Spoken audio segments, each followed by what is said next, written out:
In this video, we will continue from where we left off in the previous video. I'm going to preface by saying that this project and the videos related to this project are all for educational purposes, learning and such. And in our last video, we basically ended off with finishing the business requirements document. In this video, we're going to be creating the user requirement specifications. And user requirement specifications, you can create your own document, new document for the user specifications, user requirement specifications, or you can add the user requirement specifications into your business requirements document, which is what I'm going to be doing, the second part. If we go ahead and we read the ChatGPT page here, it lays out how to create a user requirement specification. Basically, you would have to create an introduction, user objective, user requirements, user interaction and experience, system requirements, acceptance criteria and assumptions and constraints, and an approval. So what is the purpose of the user requirements specification? Why is it important?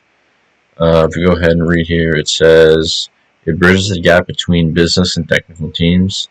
Basically, you want to avoid technical jargon, so anybody reading this should be able to understand whether they have experience in your field or not. So basically, it translates high-level business goals from the business requirements document into concrete user needs without diving into technical solutions, which happens in the software requirement specifications.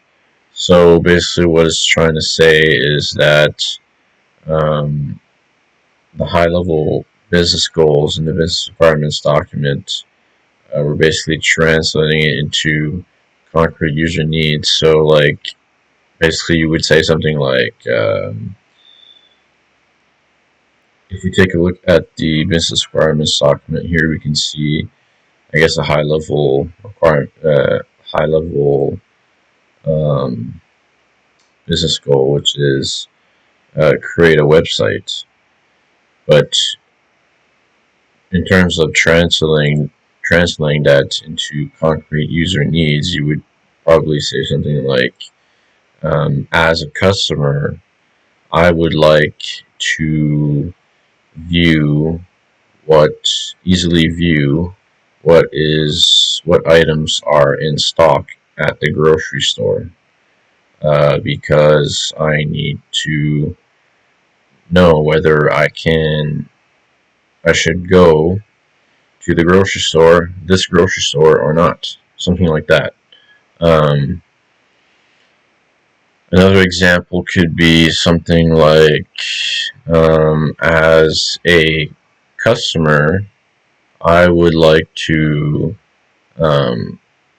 favorite certain items from the grocery store into a list where I can easily see what are items that I like, I prefer.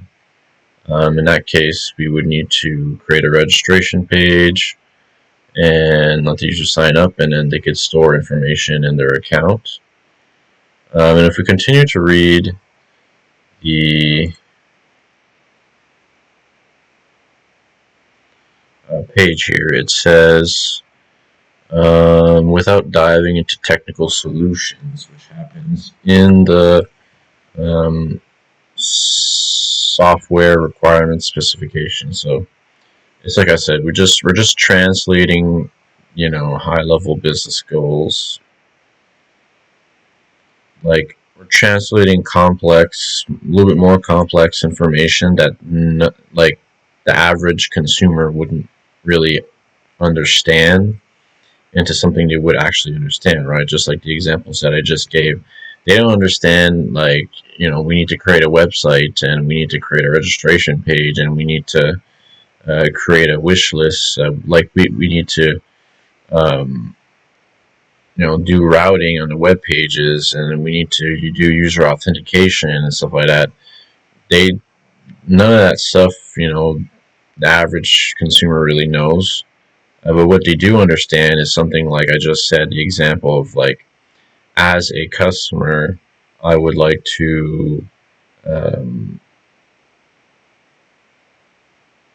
easily access what items in the grocery store are currently in stock, um, so that I can, basically like that. And then we continue reading. It says, why else is the user requirement specifications important? It ensures user satisfaction.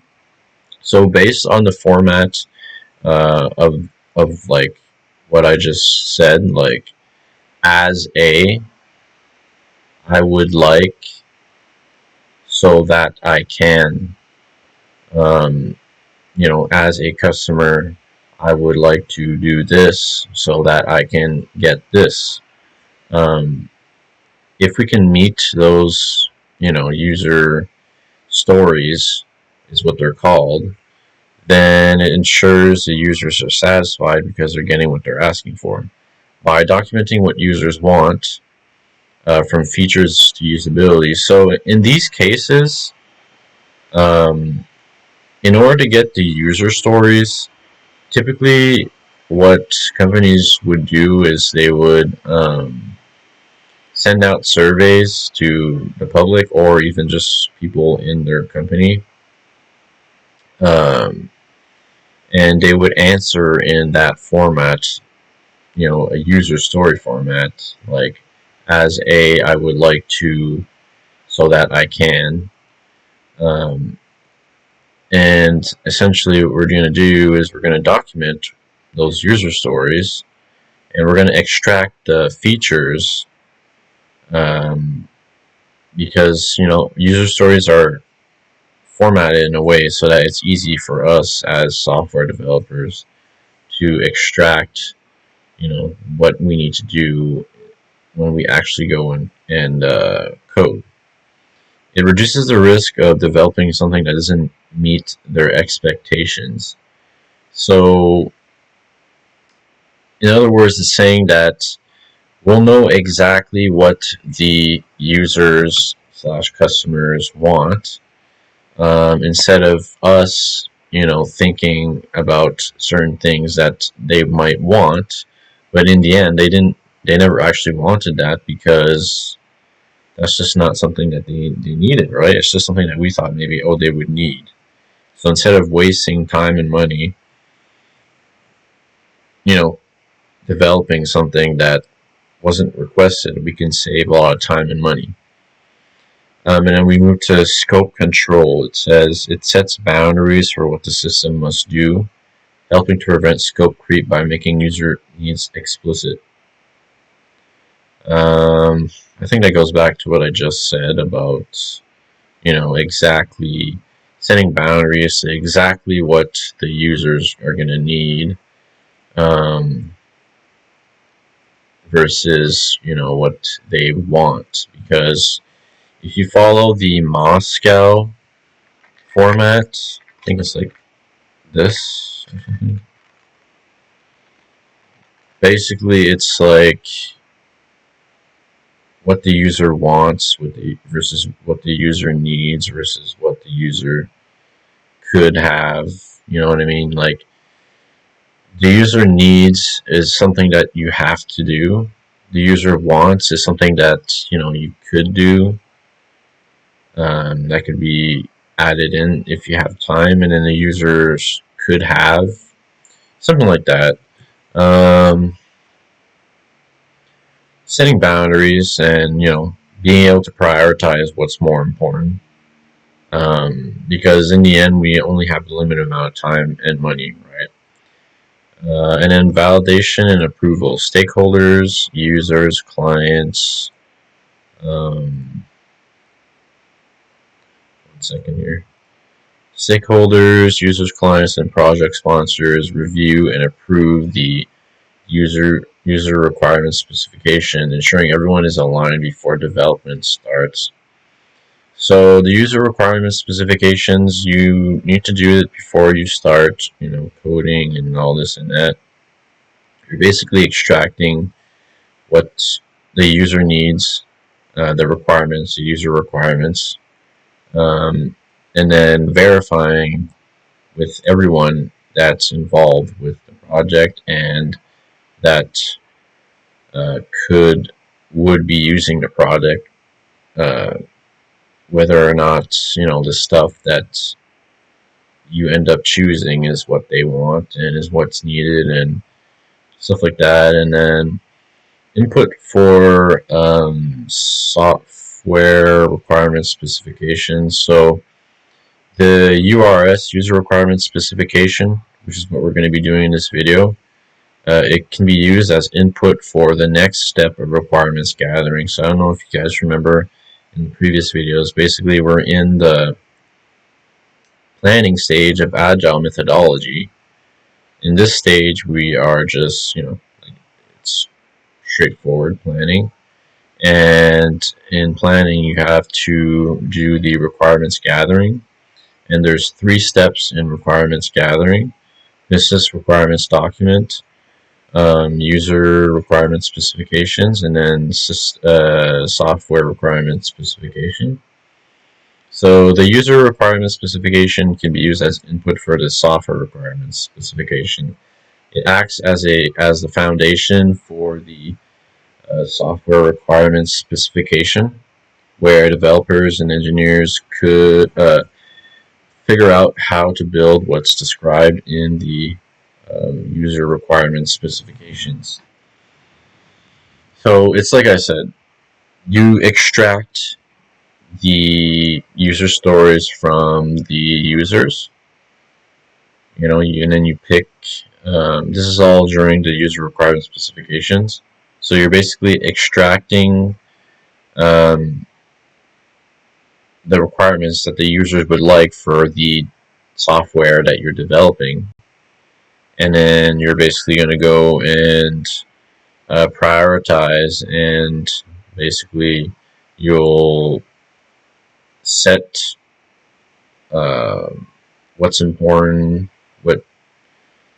what's the most important, what could be added. It's not the most important, but it could still be added, and what's not necessarily that important, and it could be left out if time isn't, you don't have enough time. And that's what the user requirements specification is about. So what does it focus on? It focuses on functional needs, what users expect the system to do. Users must be able to reset their passwords, for example. So that's a functional need, is something functional, I guess. There's 2 types of functional needs. There's functional and non-functional. I guess we might go into that a little bit later. And then usability, ease of use, accessibility, and performance expectations. So for example, like people expect web pages to load quickly, so you have to make sure that you don't have a bunch of things on each page that will bloat everything and slow everything. Accessibility, I can't really think of anything. Ease of use, make sure everything is, easy to discern between each other. So, you have a navigation bar, very clear, at a certain part of the page. You have a banner, you have the body of the page, you have the footer. That's how we usually, when we create web pages, it has to be, I guess, in a way easy to use. It's like that. You don't have to click a million things to get somewhere. It has to be simple, right, usually. And then we move to user roles and interactions.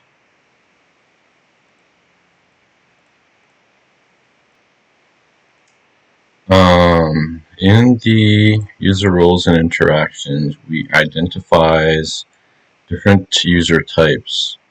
So basically, if you do have user roles, which generally you do, at least regular user and then somebody who has higher privileges. The user requirement specifications can identify between which roles will have what kind of access and the goals of each role. So when you basically have user authentication between your pages, only certain users can access certain pages, and certain users can only see certain features, while others might see more. Generally, for simple businesses, like a grocery store, you would just have like an admin panel for an admin, obviously, and then just the regular users can access the website and view the items in the store and stuff like that. In terms of constraints, any limitations like browser compatibility or security requirements. So, depending on what kind of software or API or whatever you're using to build your website, and certain languages maybe as well, might only be compatible with certain browsers, and you have to take that into consideration. But in general, usually when you use popular website building platforms, and especially the languages, it should all be usable across like pretty much all the popular browsers. It focuses on constraints like security requirements. So you need to check when you're storing cookies and stuff like that. Like you're trying to store information, should you be storing it in your cookies, the user's cookies, or stuff like that. And then acceptance criteria, how you'll know if the final system meets user expectations. So by the end of the user requirements specifications, you should know if the final system meets the user expectations or not, because the first thing you're going to be doing is you're going to get the user stories, and then you're going to see if you can meet all those stories of what the users want. So at the bottom here it says, think of the user requirement specifications as the what document, what the system should do for its users, not how it will technically achieve it. It's kind of weird because when I look at what I learned in college, it's described as the who of a project rather than a what. But anyways, if we go up and we look at how to create a user requirements document, we can see here the steps is first the introduction. So state the purpose of the user requirements specification. And we can already see here it just basically gives us the answer.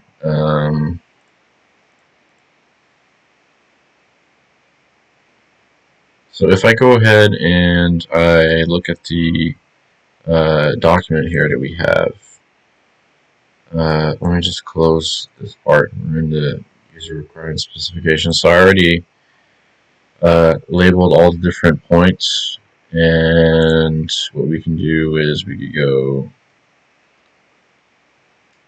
what it asked, which is the purpose in introduction. So purpose,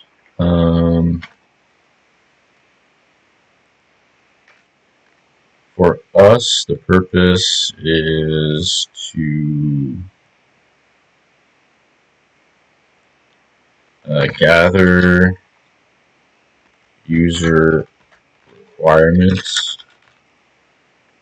so that we can prioritize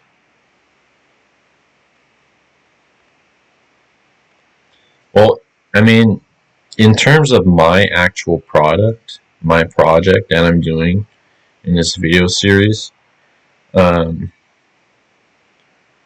the purpose, I mean, we don't really have a user requirements specifications. I guess so. I mean, this is all personal. Nobody's going to be accessing any of what I'm doing. But like, if we're talking theoretically, okay. What was I saying? Um, for the introduction, if you read the page, it says purpose. Let me just do this. It says purpose. State the purpose of the URS. To clearly define what the user expects from the system. Pretty much gather user requirements so that we can prioritize. And then the scope. The scope says describe the boundaries of the system or product.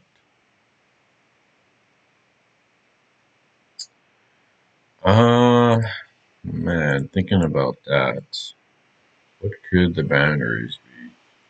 The boundaries are as simple as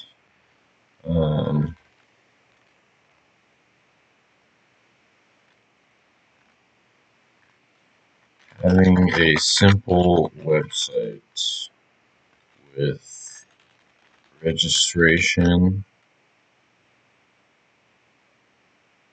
and panel.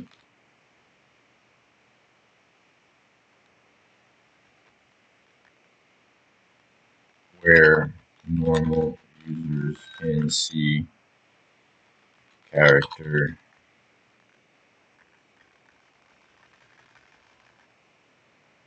Normal users can see character page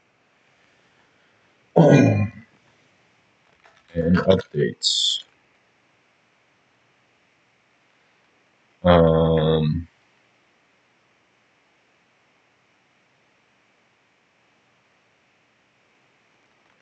Anti-cheat that simply checks, verifies if damage done by player is realistic. And then the other one is registration page that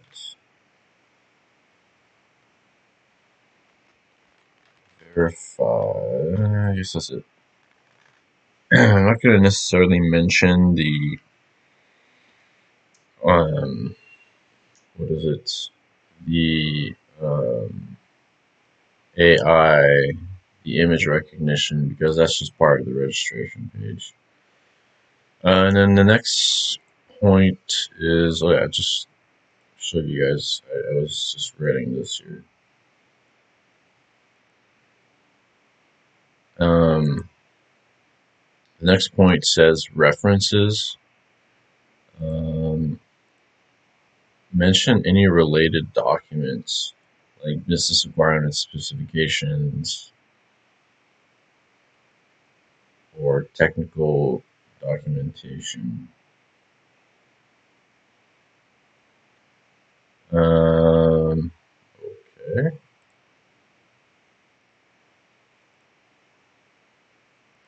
Mention any related documents like business requirements, specifications, or technical documents.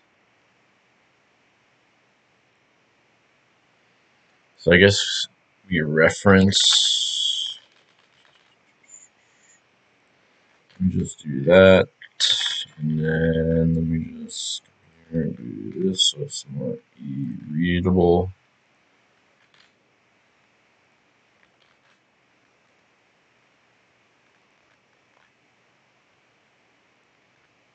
Oops. References. So for us, it would be in our business requirements document, the business requirements. It says mention any related documents like business requirements, specifications, or technical documentation.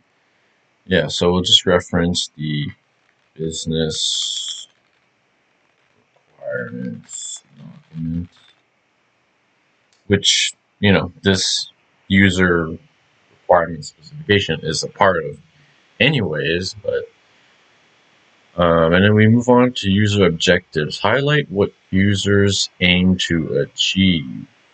Example, efficiently manage tasks and deadline. So, the users aim to achieve uh, registration to play the game. But again, I'm going to say this again. This project is all for personal experience and educational purposes. It's all mainly educational purposes. None of what I'm doing is going to be, nobody's going to access anything. Nobody's going to access my game. Nobody's going to access my website. I'm not sharing my code with anybody, like none of the files or anything like that. You could see the code that I'm going to be writing in my future videos, but I'm not sharing any of the code files, the files specifically with anybody. But anyways, so user objectives. Probably create a point thing here. User objectives would be to register, obviously. Registration to play the game.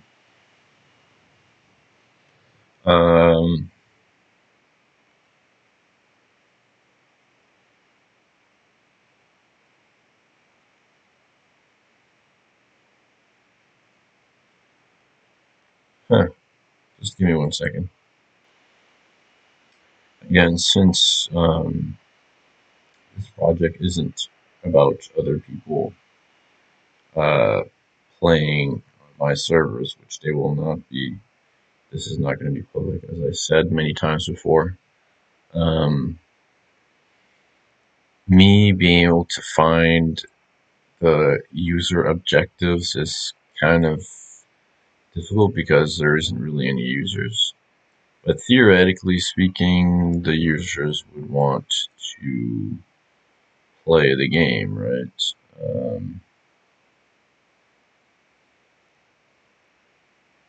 Technically, with the website, they can easily view character data, register to play the game, and play without disadvantage. And I guess that means that with the anti-cheat, nobody will have an advantage over them. Everybody will be playing on the same level, the same level playing field, or however you say that.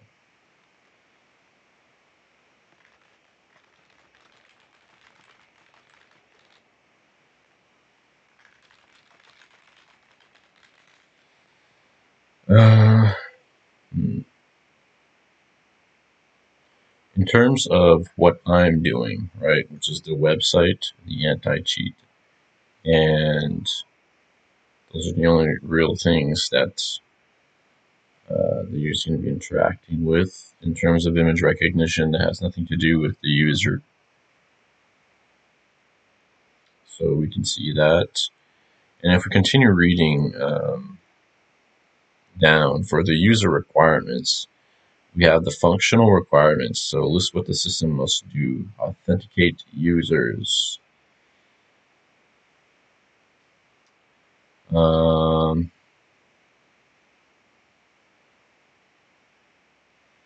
Yeah. User requirements, functional.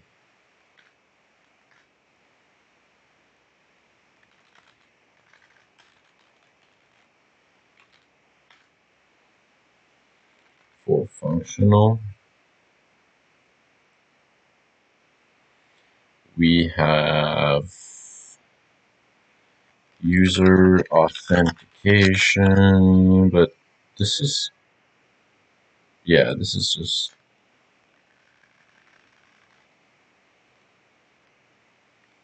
authentication.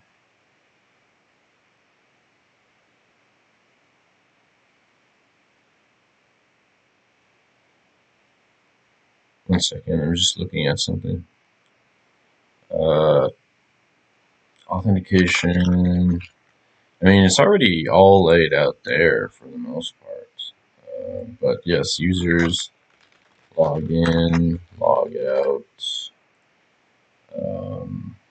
They should be able to reset passwords. Yes, I do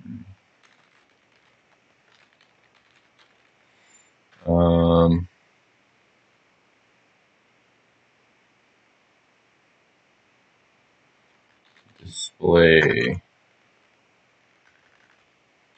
Display data, character information.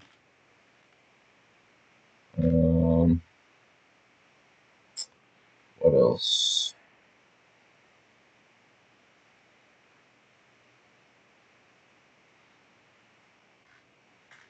I think that's about it. I mean, user objectives play without a disadvantage. I mean, and we have non-functional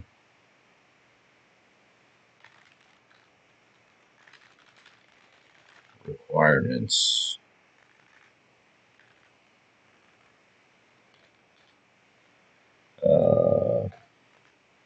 For non-functional,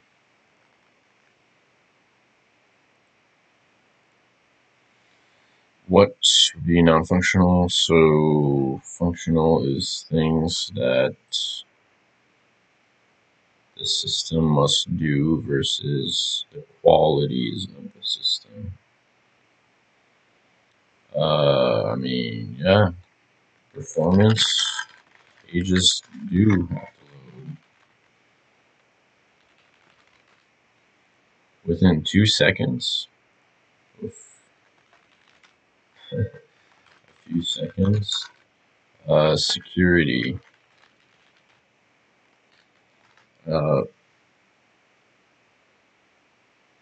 Yes, data must be securely stored.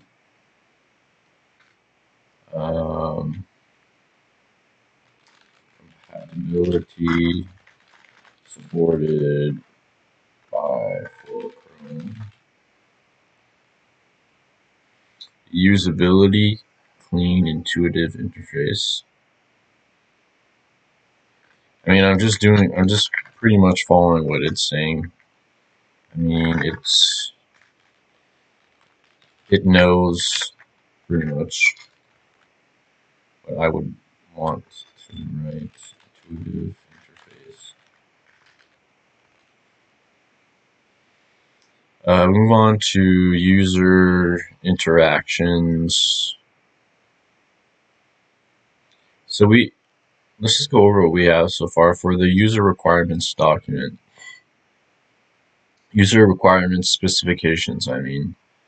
Introduction, purpose, gather user requirements so that we can prioritize.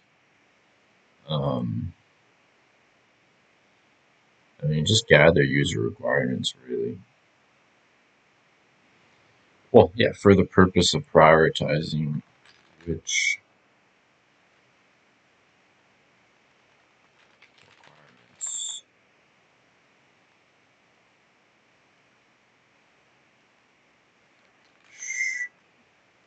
requirements. Prioritizing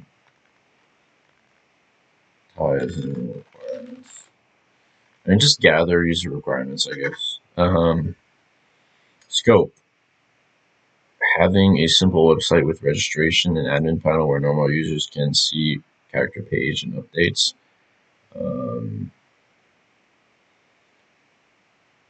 Anti-cheat that simply verifies if damage done by player is realistic. References, business requirements document. User objectives.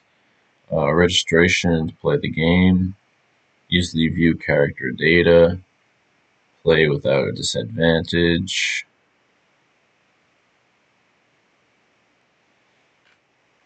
View updates. Game-related updates.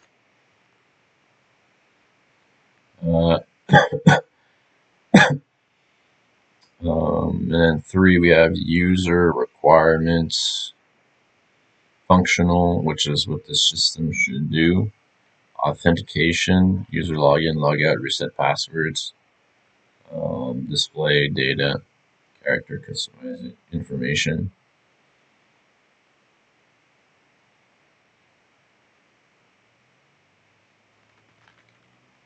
Game information.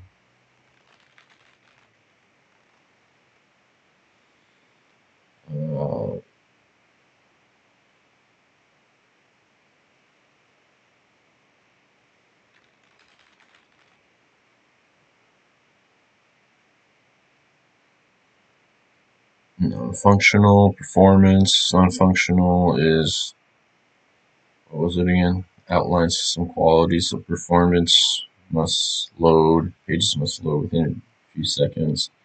Security data must be securely stored. And compatibility. I mean, the data should be also encrypted, I guess. Well, I mean, in a real world scenario, you would want to encrypt it. Compatibility supported for Chrome.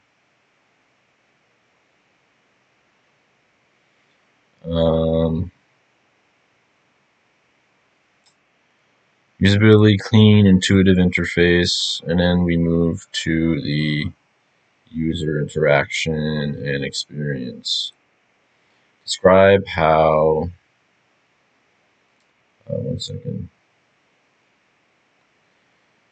It says describe how users interact with the system. Navigation, clear menus, and breadcrumb trails. I don't really remember what breadcrumb is. Feedback, pop-ups for successful failed actions, error handling, information error. Yeah. Navigation. Oops.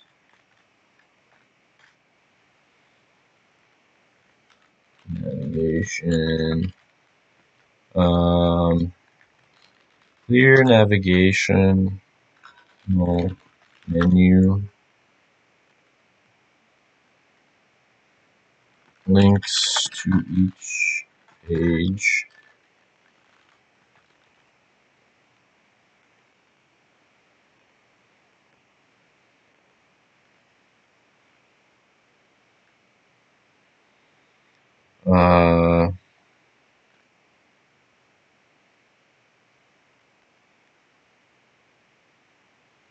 What else? Feedback, yeah. I mean, messages, viewable, unsuccessful interactions.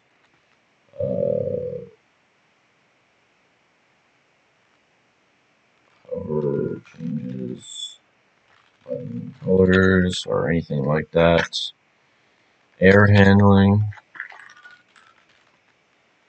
error messages, easy to understand and report. What else?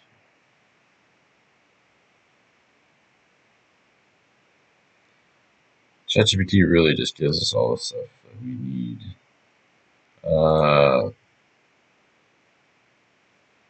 I told it not to give it me like some like general examples, not necessarily related to my project, but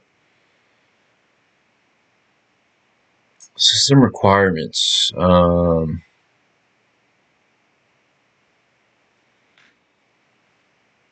Maybe I just shouldn't read the ChatGPT examples, but system requirements would be something like hardware. I mean anything really. Anything can access the website. For the game, it's just almost anything can play the game too. So it's a 2D side scroller. Acceptance criteria. So now I'm just not gonna read the examples that ChatGPT is giving because it's just giving me all the answers and I'm not having to think for myself. And the whole point of this project is to think for myself. I just want the general outline of how these documents should be, outlined. Acceptance criteria. I mean, website.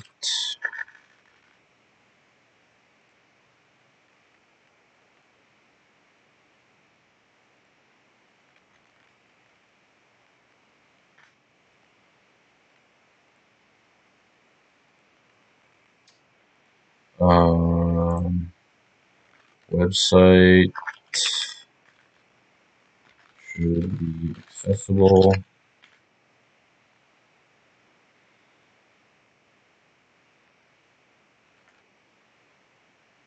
Registration page.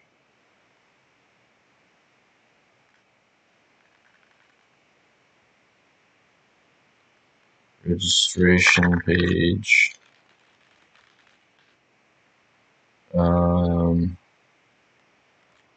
Login menu. Server information. Players online. Players registered. Rates. EXP. As a drop.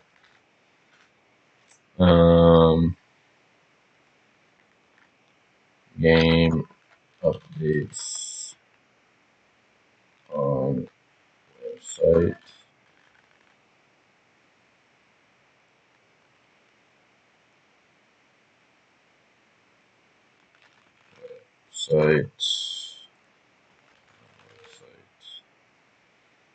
Information on a website. What else? Damage, hack, detection.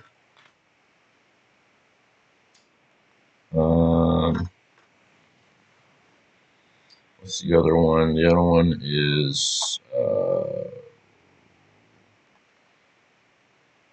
image capture. Fully functional. Registration.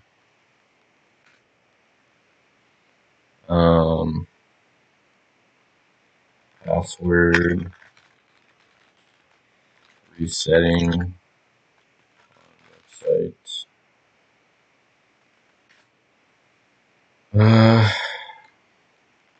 Character information page. Admin. Panel.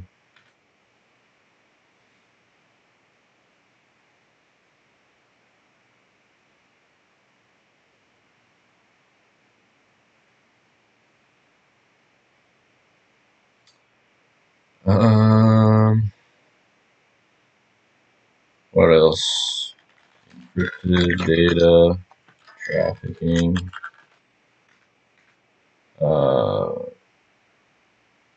secure storage,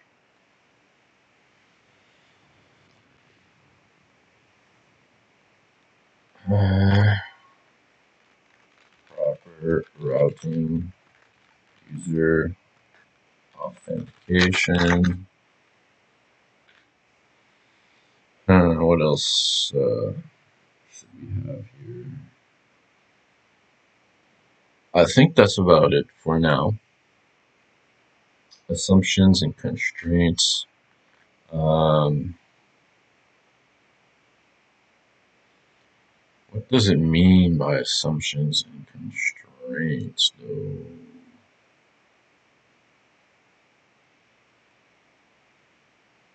Okay, I understand. Users should have internet access. Users should have devices to access page, website, and game.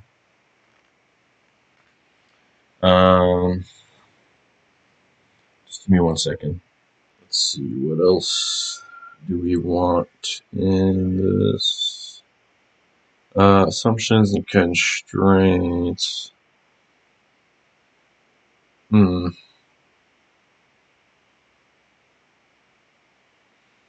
Leave that for now. In terms of approval, just by me. I mean, I'm the only one in the project. Users should have internet. In a real world scenario, for the approval, you would need to go and talk to the client or whatever company is paying you to for the project, or your manager. In terms of assumptions and constraints is like what do you assume the users should have in order for them to interact with your product. Acceptance criteria is all those goals that you should achieve for the users to be satisfied, I guess, with your product.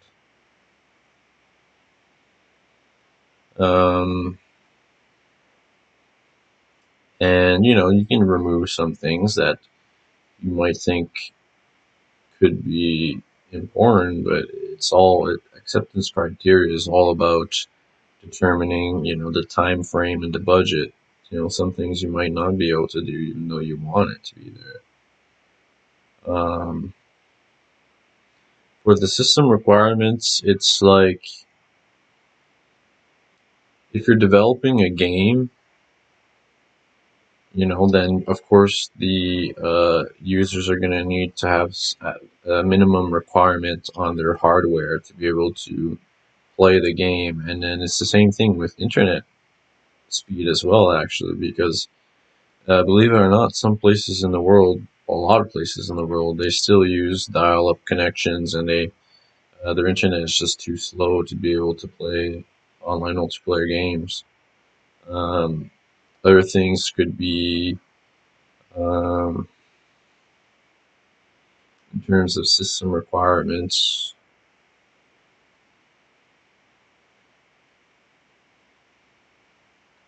it's the same thing if you're developing an application. It doesn't have to be a game. If you have some kind of program that, let's say it's machine learning program like RapidMiner, then the user, if they want to optimally use this software, they're going to need, minimum requirement. But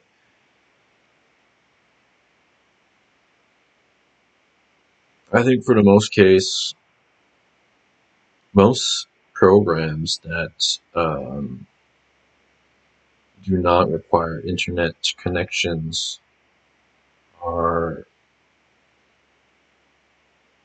pretty much any system can use it. But anyways, for user interaction and experience, it's all about um, how the user interacts with your product and what are the experiences they're expecting. Um, User requirements, functional versus non-functional. You always need both. Functional is what the product should do, um, and then non-functional is, I guess, how the product should perform. Um, for functional, we have authentication, user login. Yeah, like I was saying, for functional, we have the authentication, users log in, log out, reset passwords, display data. So we should be able to see character information and game information. I mean, more like server information.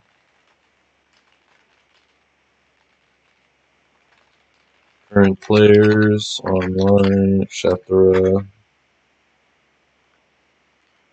EXP, server rates, EXP, drop. What other functional requirements? Can't really think of any right now. User objectives, registration to play the game. So user objectives is like what the user is expecting to, uh, kind of like what they're expecting to do, I guess. Like register to play the game. Uh, easily view their character data. Play without a disadvantage, meaning like other players are cheating and they have an advantage over the players. So you want to have an anti-cheat. View game-related updates and information. So any game events that are happening. Um,